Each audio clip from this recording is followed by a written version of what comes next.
Kolkata doctor అత్యాచార case పూటకో మలుపు తిరుగుతోంది. సిబిఐ దర్యాప్తులో ఆర్జీకర్ మెడికల్ కాలేజీ మాజీ ప్రిన్సిపల్ డాక్టర్ సందీప్ ఘోష్ అక్రమాలు రోజుకోటి వెలుగులోకి వస్తున్నాయి. ఆసుపత్రిలో భారీగా ఆర్థిక అవకతవకలు జరిగినట్లు సిబిఐ గుర్తించింది.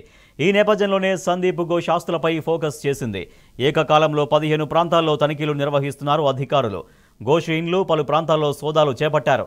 ఇప్పటికే అవకతవకలకు పాల్పడినట్లు ఆయనపై పలు కేసులు నమోదు చేశారు.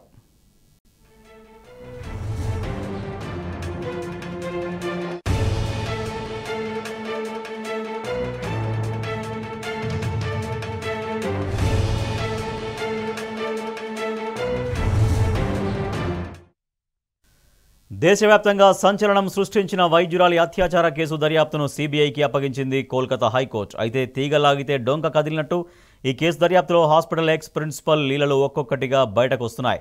శవాలు, అవయవాలు, రక్తం, హాస్పిటల్ చెత్త రీసైక్లింగ్లోనూ ఘోష్ హస్తం ఉన్నట్లు గుర్తించింది.